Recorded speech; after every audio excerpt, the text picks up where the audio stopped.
Number of oxygen atoms in 60 gram of sodium hydroxide. तो atoms find करने के लिए आप लोगों ने रिलेशन इस्तेमाल करना होगा। Atom is equal to given mass divided by molar mass multiplied atomicity. तो जो एटॉमिसिटी यहाँ पर है तो वो 1 sodium 1 oxygen 1 hydrogen becomes 3 and multiplied Avogadro's number. So यहाँ पे 60 ग्राम है, molar mass of sodium hydroxide is 40 multiplied 3 multiplied Avogadro's number. तो यहाँ से हमें मिल सकता है that is 4.5 into Avogadro's number. So यहाँ पे 4 इंटू एवोगाड्रोस नंबर, यस बस 0.5 नहीं लिखा, so choice A is the correct option. Which rays are not affected by magnetic field, यानी जिसको मैग्नेटिक फील्ड अट्रैक्ट ना करता हो, इलेक्ट्रिक फील्ड ना करता हो, they are not electromagnetic radiation and they are X rays, they are electromagnetic radiation not attracted by magnet and electric field. Pressure of a gas is 380 torr in units of Pascal. It is equal to, remember 760 torr equals to 10 13 25 pascal. Now ये 760 को half कर दिया गया है, that becomes 380 torr, तो ये भी half हो जाएगा। तो इसको अगर हम हाफ करेंगे तो ये हमें मिल जाएगा this one 50.662 into 10 power 3, so this is the choice. Hydrogen bonding is found in pair of acetone and acetaldehyde. Yes, acetone अगर आप देखें CH3C double bond O and CH3, acetaldehyde HC double bond O and CH3, so you will get the hydrogen bond over here. Water HCl उसमें ionise हो जाता है, hydrogen bond उसमें नहीं बनता। टर्शियरी अमीन वाटर के साथ हाइड्रोजन बॉन्ड बना नहीं सकते, दो nitrogen is there in the amine. Benzene और टॉल्वीन दोनों नॉन पोलर हैं तो उनमें हाइड्रोजन बॉन्ड नहीं बनता, सो choice is alpha. Which one is not an amorphous solid? Gemstone amorphous solid है, coal tar भी है, glass भी है, table sugar is a crystalline solid, so it is not an amorphous solid. In what manner will increase of pressure affect the following equation? Carbon solid reacts with steam giving carbon monoxide gas and hydrogen. अच्छा, increase in pressure लिख रहे हैं। अब यहाँ पे solid है, इस पे तो pressure का effect नहीं होगा, just H2O तो 1 mole reactants हैं, और इधर आके carbon monoxide gas hydrogen gas तो 2 मोल प्रोडक्ट हैं। अगर आप इस पे प्रेशर इंक्रीज करोगे तो volume of product is higher, the reaction will move in backward direction, तो shift to the reverse direction, this is the choice alpha. What will be the initial rate of a reaction if its constant is 10 power minus 3 per minute and the concentration of reactants is 0.2 mole per dmq? So very simple, rate equals K into molar concentration of the reactant, where K constant is 10 power minus 3 multiplied molar concentration is 0.2, and in say multiply करके we will get the choice 0.0002 mole per dmk per minute, and that is choice C.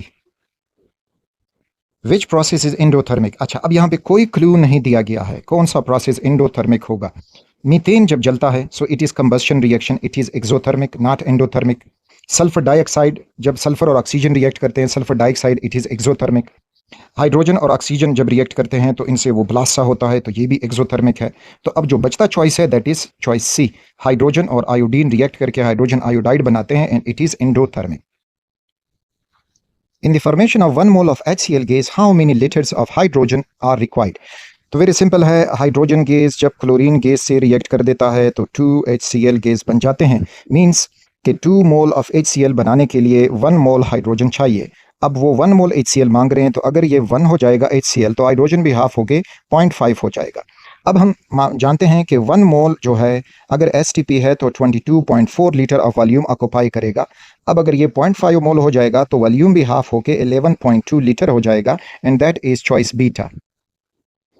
Most energetic lines in hydrogen spectrum lie in, तो Lyman series ultra violet region में होता है और फिर जाके energy decrease होती है, so this is the most energetic series, that is delta. If pressure of a gas becomes 3 times, its volume would decrease from 60 cubic centimeter to. So we know that P1 into V1 equals P2 V2. Pressure becomes 3 times, means कि P1 अगर 1 atm है और P2 3 atms हो जाएगा। V1 जो था वो 60 cubic centimetre था, तो अब कहते हैं कि V2 जो है वो कितना होगा। तो अगर हम इन दोनों को मल्टीप्लाई करेंगे तो यहाँ से 60 आएगा, इक्वल टू यहाँ पे अगर हम 3 से 20 मल्टीप्लाई करेंगे तो हमें 60 मिल जाएगा। So 20 cubic centimetre will be the answer, that is alpha. Which mixture has lesser volume than sum of volumes of both component. अच्छा, यानी दो सॉल्यूट सॉल्वेंट हैं सारे, इनको जब हम मिलाएंगे तो उनका वॉल्यूम डिक्रीज़ हो जाएगा। तो किन का वॉल्यूम डिक्रीज़ होगा? जिसमें इंटरमॉलिक्यूलर फोर्सेस स्ट्रॉन्ग बन जाएंगी। तो एसीटोन और क्लोरोफॉर्म में हाइड्रोजन बॉन्ड बन जाता है आफ्टर मिक्सिंग, तो इनका वॉल्यूम कम हो जाएगा, दैट इज़ अल्फा। वाटर और बेंजीन में फर्स्ट ऑफ ऑल कोई अट्रैक्शन नहीं बनती। बेंजीन और टॉल्यूइन में अगर बनती हैं तो London dispersion forces, they are weak forces, and similarly for helium and hydrogen too. Standard hydrogen electrode has an arbitrary fixed point of 0.001 volt, 0.00 volt. Delta is the choice. Which phenomenon does not justify anisotropy? एनिसोट्रोपी जो है cleavage plane justify करता है, electrical conductivity, coefficient of thermal expansion and amorphous crystal, उनकी कोई ऐसी property नहीं होती जो एनिसोट्रोपी जस्टिफाई करे। This is the choice. Percentage of nitrogen in maximum in, तो इसको फाइंड करने के लिए percent of nitrogen equals atomic mass या फुल मास जो ऑफ नाइट्रोजन है, mass of nitrogen in the compound divided by जिसका फार्मूला मास या मोलर मास यहाँ पे लिख दें और 100 से मल्टीप्लाई कर दें तो आपको परसेंटेज मिल जाएगा। तो इसमें जो हाईएस्ट कैलकुलेशन मैंने की that comes from ammonium nitrate, that is Charlie. Which element has least value of reduction potential, यानी किसका रिडक्शन पोटेंशियल मोर नेगेटिव होगा, it means that least value. तो अगर आप इस जो मेटल का रिएक्टिविटी सीरीज है उसमें आप मैंगनीज को देखोगे तो इन चारों में मैंगनीज आपको ऊपर टॉप पे मिलेगा और इसका least value of reduction potential है। When hydrogen gas is used in the discharge tube, the charge to mass value for positive rays obtained is, so this is a value, इन्होंने कुछ नहीं लिखा कि किलोग्राम कूलम पर किलोग्राम या coulomb per ग्राम, लेकिन जितनी value book में है that is 9.54 into 10 power 7 coulomb per kg. This is the choice.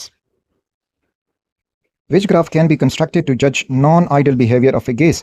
तो वो हम जज करते थे इस ग्राफ से, जो डिपेंडेंट वेरिएबल है उसको हम y एक्सिस पे प्लाट करेंगे और वो था PV divided by RT for 1 mole of a gas, that is Z and it is 1।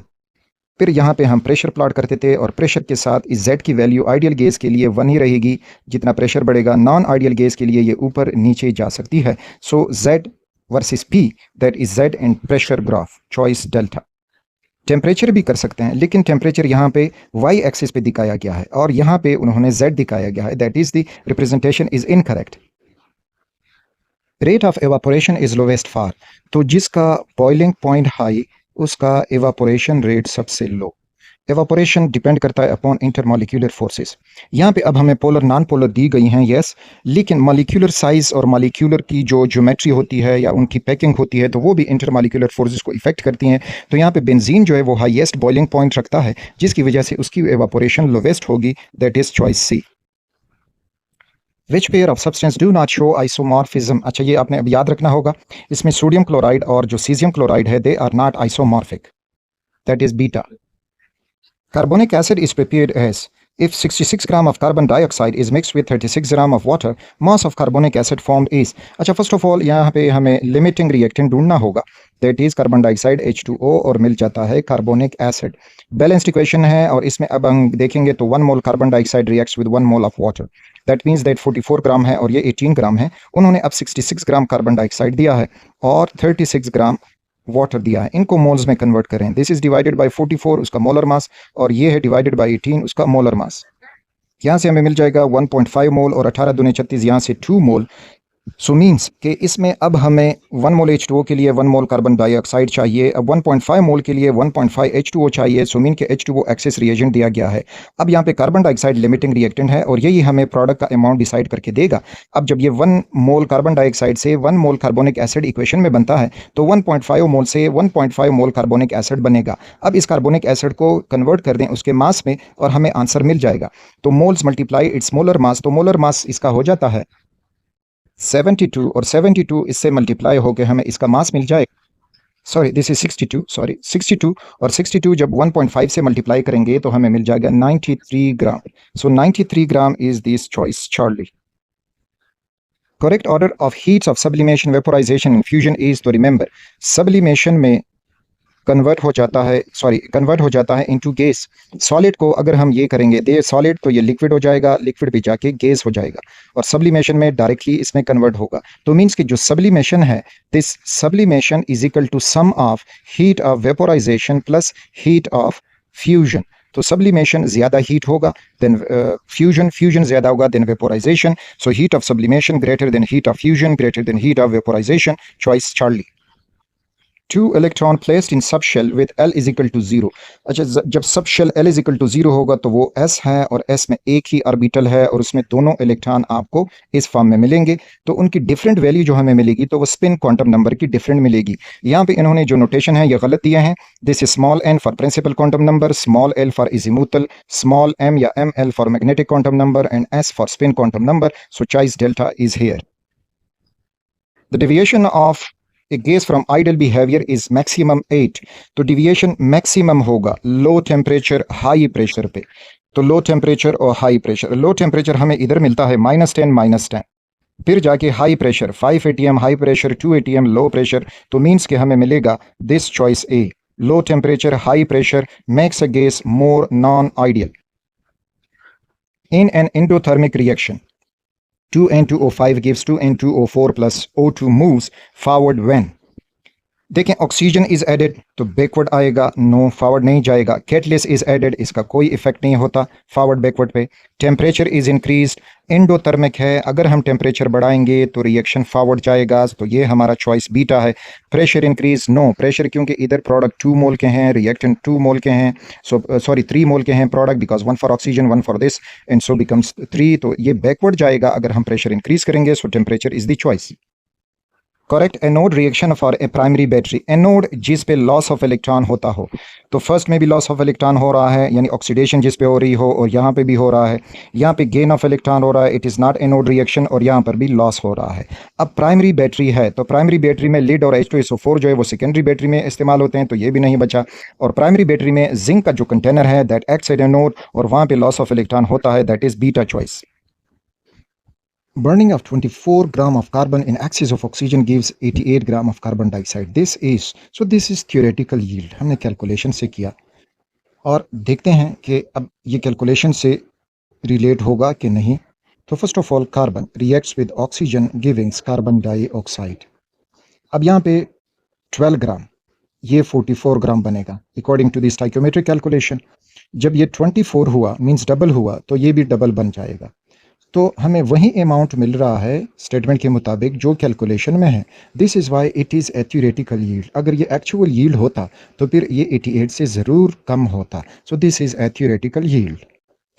Which sub shell is never empty in an element. तो सबसे छोटा एलिमेंट हाइड्रोजन है और उसी में 1s में इलेक्ट्रॉन है, तो ये किसी भी एलिमेंट में एम्प्टी नहीं होगा, चॉइस सी।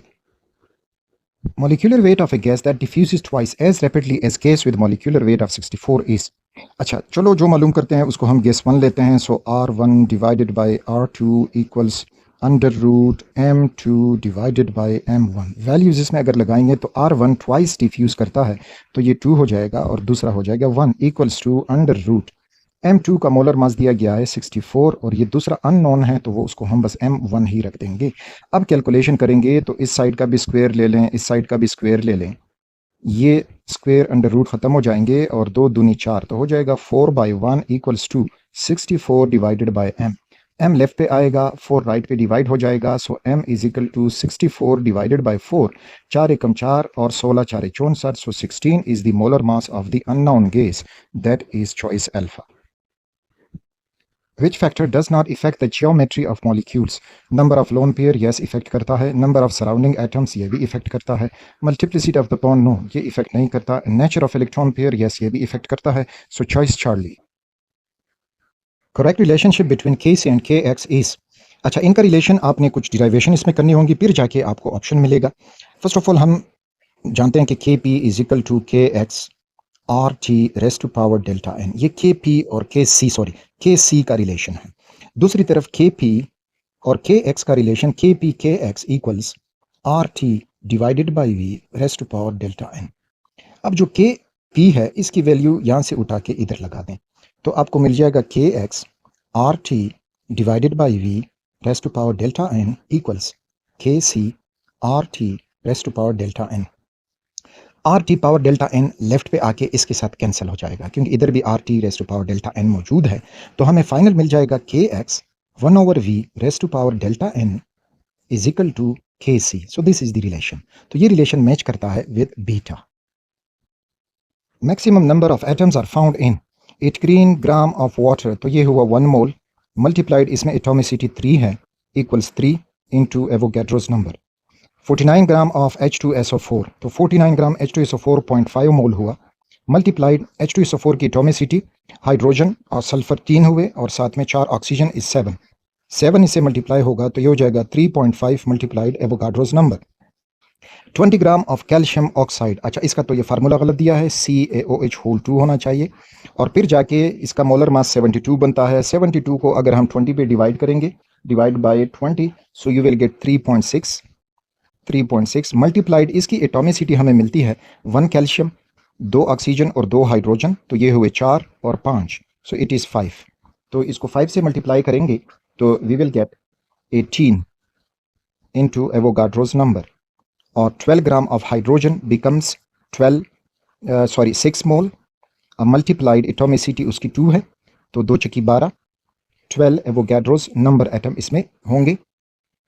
तो अब अगर ये कैल्शियम हाइड्रो ऑक्साइड है तो सबसे ज़्यादा हमें मिल रहे हैं चॉइस सी में एटम्स, और अगर ये सोडियम हाइड्रोक्साइड है तो फिर उसका NaOH फार्मूला हो जाएगा। फिर हमारा आंसर मिलेगा हमें दिस वन कि 12 ग्राम ऑफ हाइड्रोजन में फिर 12 एवोगाड्रोस नंबर ऑफ एटम्स होंगे, तो फिर ये ठीक रहेगा। So this is sign of interrogation. Radius of third shell is how much times greater than, अच्छा ये इधर दिखाई नहीं दे रहा पिक्चर जिसने लिया है, और देन शेल कोई शेल का है, लेकिन एनी हाउ आप अगर आप उसका फार्मूला कैलकुलेट करोगे स्पेशली हाइड्रोजन एटम के लिए तो R1 है तो वो हो जाएगा n स्क्वेयर है तो 1 स्क्वेयर इन 2.529 एंगस्ट्रॉम। R2 है तो वो हो जाएगा 2 स्क्वेयर तो 2 2s are 4 इंटू 0.529 एंगस्ट्रॉम, और R3 3 3s are 9 तो 9 इंटू 0.529 एंगस्ट्रॉम। इस तरह से आप फोर्थ के लिए कर सकते हो और अपना आंसर ढूंढ सकते हो। Lattice energy is higher for, अच्छा जितना केटाइन छोटा होगा साथ में एनाइन छोटा होगा तो उसकी लेटेस्ट एनर्जी ज़्यादा होगी। अब अगर हम सोडियम और ब्रोमाइड को ले लें, इन दोनों की कंपैरिजन, तो सोडियम केटाइन छोटा है, ब्रोमाइड फ्लोराइड के मुकाबले में बहुत बड़ा है, तो इसकी तो लो लेटेस्ट एनर्जी होगी।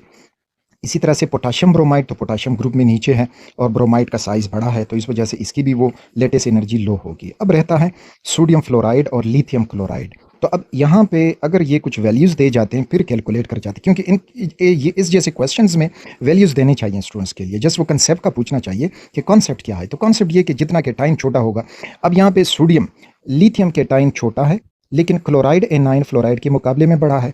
यहाँ पे अब सोडियम केटाइन अगर बड़ा है तो फ्लोराइड आयन उसके साथ छोटा है, तो इस वजह से यहाँ पे अब स्टूडेंट ने वैल्यू रट्टा लगा के याद रखनी होगी। ठीक, अब मुझे भी याद नहीं है कि सोडियम फ्लोराइड में सोडियम का केटाइन कितना, फ्लोराइड का ये वगैरह वगैरह, तो यहाँ पे अब आंसर वही होगा इन दोनों में जिसका केटाइन छोटा एनाइन छोटा, चार्ज डेंसिटी ज़्यादा, तो वहाँ से आपको आंसर मिलेगा। Which of the following reaction occurs at cathode, अच्छा कैथोड पे गेन ऑफ इलेक्ट्रॉन होगा, तो अगर हम यहाँ पे देखें 2OH हैं और यहाँ पे लॉस ऑफ इलेक्ट्रॉन हुआ है तो ये कैथोड का रिएक्शन नहीं है। सिमिलरली बीटा चॉइस वाला भी नहीं है, ये भी नहीं है, सो दिस इज कैथोड के वहाँ पे गेन ऑफ इलेक्ट्रॉन रिडक्शन हो रहा है, सो delta is the correct choice. Which of the following given is a bent molecule, तो जो टिन क्लोराइड है इसके पास एक लोन पेयर ऑफ इलेक्ट्रॉन है और फिर जाके क्लोरीन, तो ये बेंट मॉलिक्यूल है। कार्बोनेट आयन प्लेनर है, NF3 पिरामिडल है, H3O भी आपके साथ प्लेनर हो जाएगा, सो this is choice alpha. A gives ए, और ये इलेक्ट्रॉन उसका रिडक्शन जो है उसका ऑक्सीडेशन पोटेंशियल दिया गया है, और दूसरी तरफ जो है बी इलेक्ट्रॉन गेन किया तो उसका रिडक्शन पोटेंशियल दिया गया है। If A and B are coupled to form a galvanic cell, EMF of the cell will be, अच्छा तो फार्मूला जो है वो ये कि E0 of the cell equals E0 of जो हमारे पास कैथोड होगा, that is cathode minus E0 of anode. अब यहाँ पे जो ऊपर वैल्यूज़ दी गई हैं वो स्टैंडर्ड रिडक्शन पोटेंशियल के मुताबिक ये दिया गया है। इसको अगर हम रिवर्स करेंगे ताकि इसका भी रिडक्शन पोटेंशियल हो जाएगा तो ये हो जाएगी पॉजिटिव 0.5 वोल्ट। अब हमारे पास ये दो वैल्यूज़ आ गई हैं फार्मूला में पुट करने के लिए। अब फार्मूला में कैथोड कौन एक्ट करेगा, विच इज़ मोर पॉजिटिव, तो वो कैथोड एक्ट करेगा, दैट इज़ 0.5 वोल्ट, तो यहाँ पे हमारे पास 0.5 वोल्ट लगेगा। माइनस एनोड कौन एक्ट करेगा, विच इज़ लेस पॉजिटिव, तो ये लेस पॉजिटिव है तो ये हो जाएगा 0.2 वोल्ट, और इन दोनों का डिफरेंस निकालेंगे तो हमें मिल जाएगा 0.3 volt, that is 0.3 volt, so 0.3 is choice beta. A molecule with 2 covalent and A coordinate covalent bond is, HCN में अगर देखोगे तो यहाँ पे ये triple bond N, carbon monoxide में देखोगे तो यस 2 जो कोवेलेंट बॉन्ड है और एक यहाँ पे कोऑर्डिनेट कोवेलेंट बॉन्ड हो जाएगा, साथ में अब यहाँ पे covalent bond, coordinate covalent bond भी है, लेकिन वो 3 कोवेलेंट बॉन्ड है और इसमें एक सिंगल कोवेलेंट बॉन्ड है. So this is the choice, beta. Type of hybridization found in pyramidal molecule is, तो पिरामिडल मॉलिक्यूल NH3 हमें पॉपुलर एग्जांपल मिल रहा है और इसमें आपको मिलेगा sp3 hybridization. Increase in which factor leads to decrease in rate of reaction, temperature इससे तो इंक्रीज होगा, पार्टिकल साइज अगर हम इंक्रीज करेंगे तो रेट ऑफ रिएक्शन डिक्रीज होगा, so that is beta choice. Correct about bonding in ammonium chloride. Ammonium chloride में अगर आप देखोगे this is the ammonium ion जिसमें एक कोऑर्डिनेट कोवेलेंट बॉन्ड और 3 कोवेलेंट बॉन्ड्स हैं. ये पॉजिटिव चार्ज और साथ में इधर क्लोराइड नेगेटिव, तो ionic bond, 1 ionic bond, 1 coordinate और dative bond and 3 single covalent bond. तो 3 covalent, 1 dative, 1 ionic bond, beta is the choice. Root mean square velocity of gas molecules is equal to, तो उसको u से represent किया जाता है, you remember this, RMS, और ये यहाँ पे v1 का स्क्वायर प्लस v2 का स्क्वायर प्लस v3 का square and so on whole divided by n under root. तो ये फार्मूला है. तो square root of average of square velocities of molecules, Charlie is the choice. Heat of formation is non zero for graphite, carbon का standard state है, white phosphorus, phosphorus का standard state, sodium solid में तो ये उसका standard state, और diamond जो है वो कार्बन का स्टैंडर्ड स्टेट नहीं है, तो इसकी जो फॉर्मेशन इंथैल्पी होगी वो ज़ीरो नहीं होगी, so diamond is the choice. If QC is greater than Kc, then the direction of the reaction is reverse. Look at this. QC equals products concentration divided by reactants का concentration. QC की value अगर ज़्यादा तो mean के product ज़्यादा हैं और backward reaction होगा, रिवर्स रिएक्शन होगा to attain the equilibrium. So this is beta. Which molecule contains maximum number of shared electron pairs? तो यहाँ पे अगर आप ये 3 को देखेंगे तो इसमें maximum number of shared electron pair या maximum number of covalent bond इसमें मौजूद हैं, so delta is the choice. Kc for the reaction. अच्छा, इन्होंने ये नहीं कहा कि रिवर्सिबल रिएक्शन या कौन सा रिएक्शन, तो अगर ये कह रहे हैं कि जस्ट फॉर दिस रिएक्शन और रिवर्सिबल का नहीं कह रहे, तो फिर उसके लिए तो कोई Kc मौजूद लिखी नहीं जा सकती. अब अगर कहते हैं कि होमोजीनियस इक्विलिब्रियम है तो फिर वेरी इजी है, concentration of the product divided by concentration of the product of the reactant. So product इसमें एस्टर है और H2O है, तो ऊपर एस्टर और H2O हमें इधर मिल रहे हैं, divided by the reactant acetic acid है और साथ में मिथाइल अल्कोहल है, तो फिर B is the choice. A calorie is equivalent to, तो equivalent to 4.184 joules, beta is the choice. Geometry of molecule according to Whisper is decided by lone pairs and bond pairs. Number says this is the choice, lone pairs and bond pairs around the multivalent atom. Example of a second order reaction is, अच्छा कोई clue नहीं दिया गया क्योंकि आप reaction के जो equation है उससे आप कभी भी फाइंड नहीं कर सकते कि ऑर्डर ऑफ रिएक्शन इसका क्या होगा जब तक उसका कोई रेट इक्वेशन ना दिया हो. एनी हाउ ये रट्ठा वाला इक्वेशन है, तो अगर आपको याद है दैन जो चॉइस बीटा में हाइड्रोजन आयोडाइड की डिकम्पोजिशन है that is of second order reaction. Which parameter justify cubic structure, तो क्यूबिक स्ट्रक्चर में length of A equals to B equals to C, alpha angle equal to beta angle equal to gamma angle and all are equal to 90 degree. So यहाँ पे all length same, all angle same, alpha is the choice. Addition of hydrogen ion from to a this buffer दिया गया है और buffer solution leads to, अच्छा तो remember अगर buffer में बाहर से हाइड्रोजन आयन आए तो बफर का जो कॉन्जुगेट बेस होगा लाइक यहाँ दिया गया है दैट इज एसीटेट आयन, ये इस हाइड्रोजन आयन को न्यूट्रलाइज करके अनआयोनाइज्ड एसिड बना देगा दैट इज एसिटिक एसिड. तो अब यहाँ पे decrease in concentration of this ion, yes, तो ये जो कॉन्जुगेट बेस एसीटेट आयंस हैं ये कंसंट्रेशन में डिक्रीज होके फॉरवर्ड जाके अनआयोनाइज्ड एसिड बनाएंगे, alpha is the correct choice. Specific rate constant of A reaction is affected by temperature only. Rate constant is affected by temperature only. Heat of formation of methane, carbon dioxide, water are, this is उनकी heat of formation दिए गए हैं. Heat of combustion of methane is, अच्छा इसके लिए आप यूँ कर दोगे कि मीथेन रिएक्ट कर रहा है ऑक्सीजन गैस के साथ, कार्बन डाइऑक्साइड बनेगा, साथ में वाटर बनेगा और फिर जाके जो हीट रिलीज़ होगा. अच्छा अब ये हीट ऑफ रिएक्शन से हम मालूम कर सकते हैं कि जो कंबस्शन रिएक्शन है मीथेन का तो उसका कितना हीट ऑफ कंबस्शन हमें मिलेगा. तो वो ये हो जाएगा कि जो इंथैल्पी ऑफ द रिएक्शन है तो summation of enthalpies of products minus summation of enthalpies of reactants अच्छा, अब यहाँ पे delta H enthalpy of reactants, तो ये कैलकुलेशन ऊपर आपको एंथैल्पीज दी गई हैं वो इसमें डालोगे। जो मुझे याद है तो वो 980 किलो जूल्स पर मोल और नेगेटिव साइन, क्योंकि कंबस्शन हमेशा एक्सोथर्मिक रिएक्शन होता है, सो delta is the choice. KMnO4 potassium iodide और सल्फ्यूरिक एसिड का रिएक्शन दे के प्रोडक्ट दिए गए हैं। अब कह रहे हैं कि reducing agent in the reaction is, अच्छा रिड्यूसिंग एजेंट जो खुद ऑक्सीडाइज हुआ हो। तो अब अगर आप KMnO4 के देखें तो KMnO4 तो हमें याद है कि ये एक ऑक्सीडाइजिंग एजेंट इस्तेमाल होता है। तो रिड्यूसिंग एजेंट आप यहाँ पे आयोडाइड को देखें, यहाँ पे उसका ऑक्सीडेशन स्टेट -1 और यहाँ पे आके आयोडीन 0 हो गया है, तो इसने लॉस ऑफ इलेक्ट्रॉन किया है, दूसरों को इलेक्ट्रॉन दे चुका है। So this is why it is reducing agent and that is iodide ion. Beta is the choice. So that's all for the chemistry. Protein synthesis in a cell are converted into finished product by, तो ये related to biology. Wishing you all the best.